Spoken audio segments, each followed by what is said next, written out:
आज आमर जो सांबादिक सम्मेलन डक से बाबद आमर जो गुजिदटा पंचायत रे सरपंच आ समिति मेम्बर प्रति असौजन्य व्यवहार करिसेंती किछि असामाजिक गोष्ठी से बाबद आमर भद्रक जिला संघ तरफ दृढ़ निंदा करुछु। प्रथमतः सेकेंड थिंग है जदि निर्वाचन प्रतिनिधि माने सुरक्षित नुहंती सेमानक प्रति जो अन्याय मिथ्या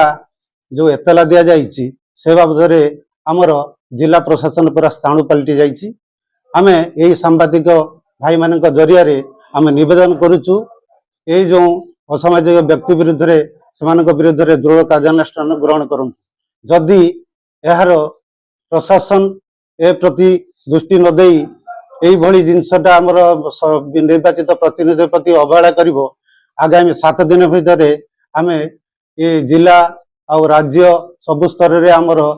आंदोलनात्मक पंथा अवलंबन करिवु आ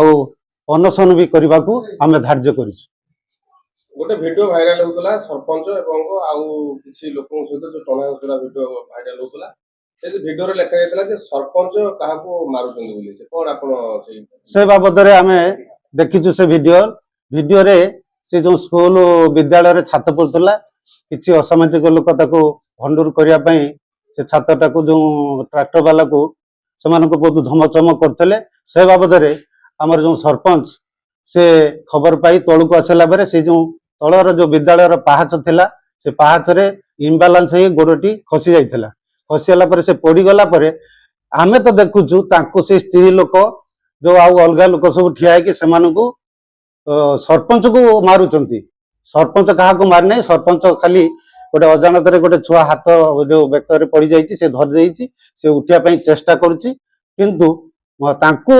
सरपंच को आक्रमण करुचंती। सरपंच किंतु कहार के आक्रमण करना सरपंच माड़ खाई सी निजे लज्जित हो बरंग से सबुआड़े जिनसटा से रोचे किंतु सेठी किछि लोक किछि निर्दिष्ट व्यक्ति निश्चित गोष्ठीर लोक से अपप्रचार करुचंती जे से सरपंच से छोट छुआ को मारुची छोट छुआ को ये करुची सेटा अपप्रचार सेटा मिथ्या संपूर्ण मिथ्या। सरपंच विरुद्ध रे थाना रे एतला हैची सरपंच को